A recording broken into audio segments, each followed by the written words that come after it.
Hi, I'm Johanna Rothman, and this is my November 2023 Pragmatic Manager newsletter.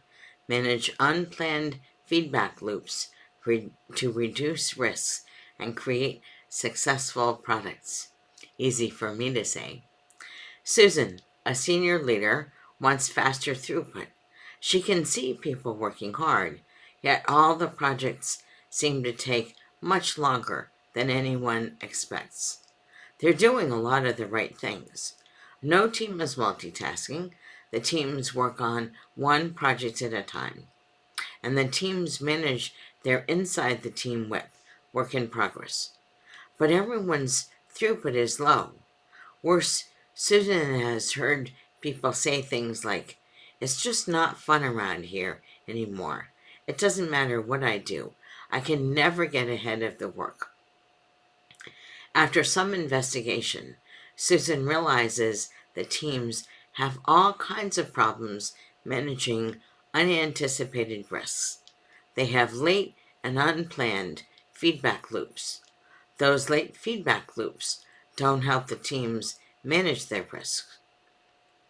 That's when she learned the teams experienced different project and product risks. While they have a standard agile approach, that approach plans too much and too infrequently.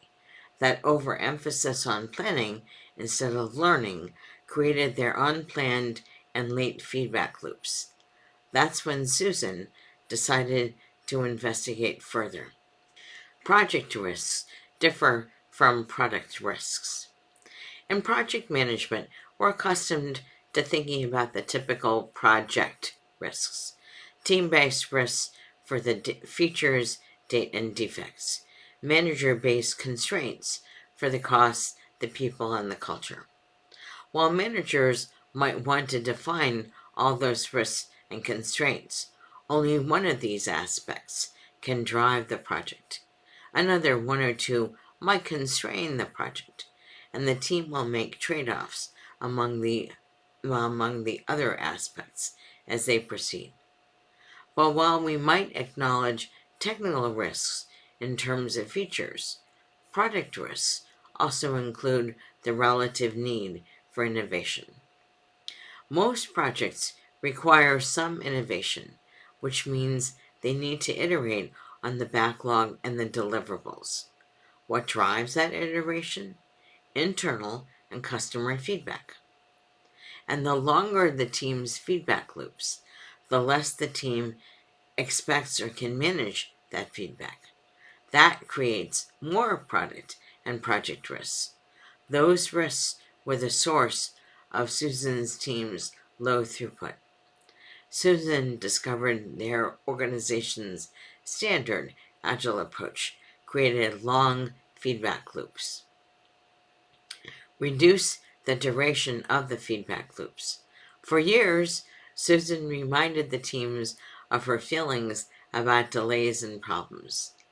As soon as you think you'll encounter a delay or problem you can't fix, I want to know. That's because I want to know when the delays or problems are small, so we all have the most options available to manage the delay or fix the problem.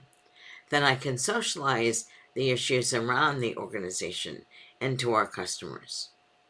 However, the organization had settled on this standard agile approach that required 3 months of plans. Susan had lost that particular political fight, even when she said agility was something they should expect to evolve through continuous improvement. Worse, those long plans created a ton of pressure on the teams who did not recognize their true progress. Susan decided it was time to add more agility, so she led a town hall meeting. She said, "We're learning late, not learning early. That means our feedback loops are too long. I don't want to pressure you for more work. I want you to finish less and release more, so we know we're meeting the customer's needs.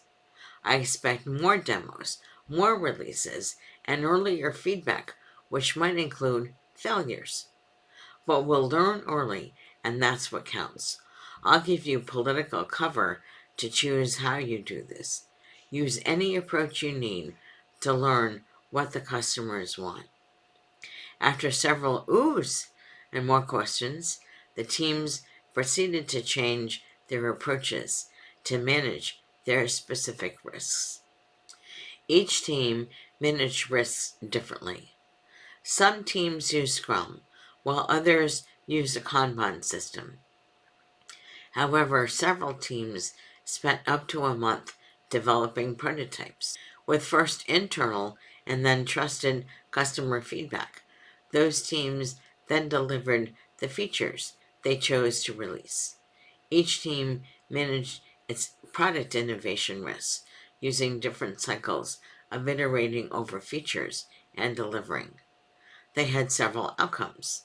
As the teams collaborated, they learned faster.